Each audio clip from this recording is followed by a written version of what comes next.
Bonjour, bonjour à tous, bienvenue encore sur Eau de Vie Édifie. Bonjour YouTube, j'espère que vous allez bien. Je suis ravie de vous retrouver encore en ce lundi. Alors, merci Seigneur encore pour ta parole. Merci mon Dieu, mon roi, de faire encore ce que tu veux. Je m'abandonne à toi Seigneur et que ce moment soit encore des moments de délices, des moments de qualité, Père éternel. Que nous puissions encore partager ta parole, que tu puisses ouvrir encore, Père éternel, l'entendement de chacun ici, pour qu'ils puissent comprendre en fait, Papa, que nous puissions comprendre tous ensemble tes oracles. Au nom de Jésus, ainsi j'ai prié. Au nom de Jésus, ainsi j'ai prié. Alors, comme tous les lundis, bien sûr, je vous rappelle un petit peu comment YouTube et Facebook fonctionnent. Alors, le lundi au mardi, on a les enseignements, on est dans la lecture en fait, parce que le Seigneur nous permet de faire la lecture pour que nous tous nous puissions comprendre. Et le slogan ici c'est « Aimer Jésus ». Ça c'est hyper important. Aimer Jésus. La prière, lire sa Bible, l'autocritique de soi, prendre conscience du péché et prendre conscience aussi de la mise à part. Pourquoi prendre conscience de la mise à part, les bien-aimés? Parce que quand Dieu te touche, ou s'il vient te chercher comme il a fait avec moi, ben, il va te prendre et puis il va t'amener de l'autre côté de la rivière, comme je dis. C'est moi qui le dis, ce n'est pas le Seigneur qui le dit. Et il te garde, et il t'enseigne, et il te façonne. Vous connaissez tous ce verset biblique qui dit que Dieu, Yahweh, est le potier. Donc il te façonne et tu vas entre ses mains parce qu'il a besoin de t'éduquer. Il a besoin de te faire comme il a fait à Moïse. Non pas Moïse. Il a fait, si c'est Moïse. Il a fait à Moïse dans le désert. Il a sorti de l'Égypte pendant 40 ans pour l'enseigner parce que Moïse était un homme qui a été enseigné par rapport à la culture de Pharaon. De l'Égypte, pardon. Donc il fallait qu'il casse certaines choses. C'est pourquoi nous aussi, avec notre éducation, de comment on a été élevé, des choses que nous avons appris par nos origines, il a besoin de casser certaines choses, de la culture. Et donc qu'est-ce qu'il fait? Il te casse pour que tu puisses comprendre ce que lui il attend de toi. Donc voilà. C'est pourquoi donc je vous dis le lundi et le mardi, donc on a la lecture, donc le Seigneur nous permet de lire en ce moment Béréchit, donc la Genèse. Nous avons lu l'histoire de Joseph et là nous avons repris l'histoire du début, donc le commencement de Béréchit. J'espère que vous êtes édifiés, j'espère que vous continuez à lire, j'espère que c'est vraiment important pour vous et que le voile est en train de tomber. Et soyez comme les chrétiens de Béret, allez-y chercher, allez-y méditer parce que c'est hyper important. Donc le lundi, mardi, il y a ça. Le mercredi, logiquement, une pause ou en fonction de mes occupations, je peux mettre une vidéo. Le jeudi, on suit toujours. Le vendredi, logiquement, j'ai une prière pour toi. J'ai un témoignage. Je sais que la semaine dernière, j'ai pas fait de témoignage, mais cette semaine, on va se rattraper tranquillement parce que c'est pas toujours évident. Comment je vais dire, les occupations, mes occupations aussi. Donc, mais moi, je me plains pas. Dieu est fidèle et je crois que chaque chose qu'il fait, c'est comment je vais dire, c'est pour sa gloire en tout cas. Donc nous avons lu déjà, nous avons commencé par le 1, le 2, le 3. La dernière vidéo que vous avez écoutée, que j'ai faite, c'était le chapitre 12 de Béréchit. Donc soyez bénis encore. Hein? Je crois que Dieu va encore nous faire du bien par rapport à sa parole, par rapport à ce qu'il fait, par rapport à comment il nous emmène. Et soyons attentifs encore. Et nous allons lire. Voilà, on va lire et nous partons sur le chapitre 12. De Béréchit, appel d'Abraham, la promesse de Yahweh. Ça c'était le 12, la dernière lecture. Là nous allons lire plutôt le 13 qui est le retour d'Abraham à Canaan. Voilà les amis. Donc merci Seigneur encore pour ta parole, merci de nous accompagner. Je mets tout entre ses mains. Voilà, nous allons lire. Et puis pour petite info, moi j'aime bien avoir une Bible manuelle, c'est-à-dire palpable, où vous pouvez stabiloter, où tu peux vraiment mettre un arrêt avec un marque-page. C'est bien les applications, hein, parce que souvent je le conseille les applications. Mais je me dis aussi que ce n'est pas mal d'avoir une Bible aussi. Tu peux avoir l'application quand tu es dehors, bien sûr, parce que la Bible elle est quand même assez lourde. Et puis avoir ta Bible support avec toi, chez toi tout simplement, où tu prends le temps de la lecture. Voilà, c'était juste un petit rappel comme ça. Et on lit la Bible. Retour d'Abraham à Canaan. Abraham donc monta d'Égypte vers le midi, lui, sa femme et tout ce qui lui appartenait, et Lot avec lui. Et Abraham était très riche en bétail, en argent et en or. Et il revint par le même chemin qu'il avait suivi du midi à Béthel, jusqu'au lieu où il avait dressé ses tentes.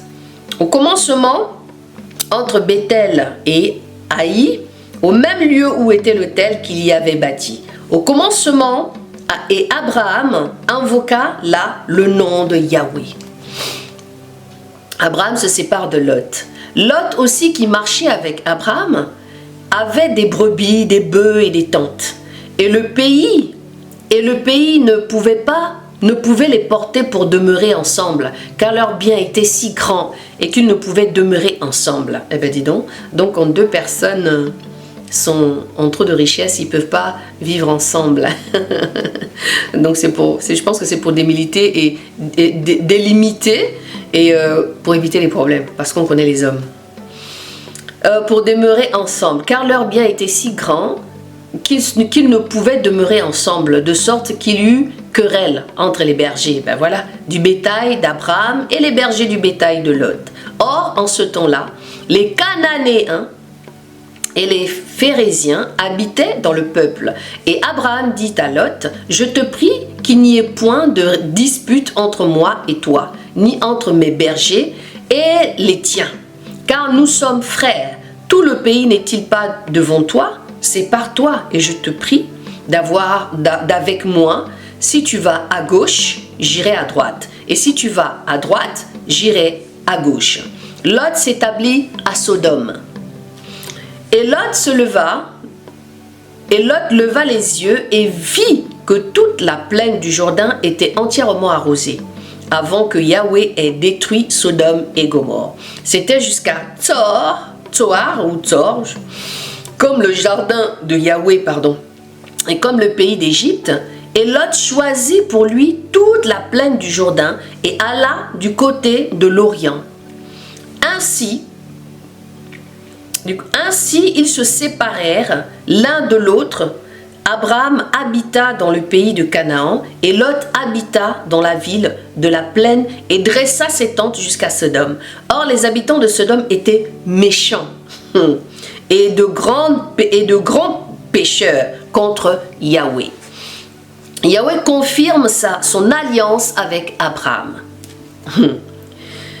Et Yahweh dit à Abraham, après que Lot se fut séparé, il lui lève maintenant tes yeux, de lui.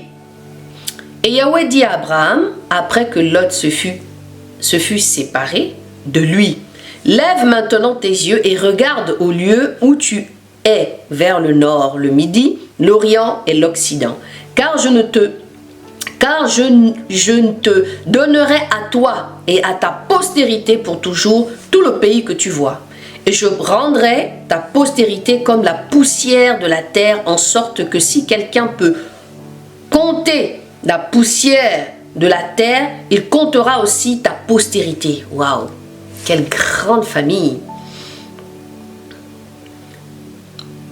Lève-toi donc et parcours le pays dans sa longueur et dans sa largeur, car je te le donnerai. Alors Abraham transporta ses tentes, alla habiter dans les plaines de Mamré, qui sont près d'Hébron, et là, il bâtit un autel à Yahweh. Amen. Amen, amen, amen. Donc, nous avons lu le 13. Vous savez, cette histoire-là, l'histoire d'Abraham et de Sarah, quand je me suis convertie,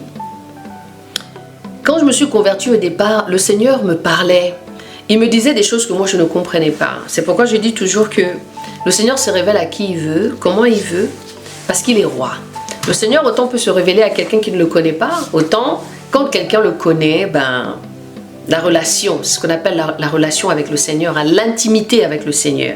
D'où ce que je dis dans le slogan aimer Jésus, d'accord, la prière lire sa Bible. Parce que si tu aimes Jésus, tu vas prier. Et quand tu pries, tu vas lire ta Bible. Et quand tu vas lire ta Bible, tu vas être intime. Donc, tu vas être intime avec le Seigneur. Vous voyez? Donc, la prière, aimer Jésus, la prière, lire la Bible, l'intimité avec le Seigneur, hein, et prendre conscience du péché et la suite, d'accord? Et quand j'ai lu, une fois comme ça, le Seigneur me dit, j'étais en train de prier, et là le Seigneur me dit, je voudrais que tu sois comme Sarah. Ici, je ne voudrais que vous preniez ce message simplement, d'accord? Ce n'est pas pour, voilà, Sarah était une femme soumise à son mari, ainsi de suite, voilà. Je veux juste vous expliquer comment des fois le Seigneur peut parler, pour toi qui doutes peut-être, ça c'est un message, le Seigneur parle à quelqu'un. Pour soit peut-être tu doutes, tu te dis, Dieu là, il parle comment, il dit quoi, Dieu parle. Et il m'a dit, je voudrais que tu sois comme Sarah. Alors que moi, je n'avais pas encore parcouru la Bible. Je ne savais même pas qu'est-ce que disaient tous les livres en fait. Je venais à peine d'arriver et le frère avec qui j'étais à l'époque, je lui ai posé la question, je lui ai dit, mais c'est qui Sarah? Et il m'a dit, Sarah, c'est la femme de Abraham. Ah, d'accord. Et c'est comme ça que je suis allée chercher, j'ai lu. Et je ne comprenais pas toujours ce que le Seigneur en fait attendait de moi. Hein?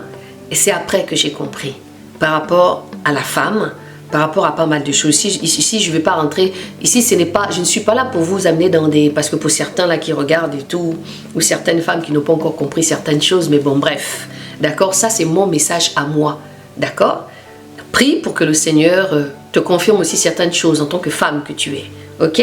Voilà. Merci mon Dieu, mon roi, encore pour ta parole. Merci de nous avoir encore guidés. Je te remets encore ces moments, Père éternel. Au nom de Jésus, Yeshua. Amen. Alors, je vous dis à demain. Et bonne lecture à tous et bonne méditation. Voilà.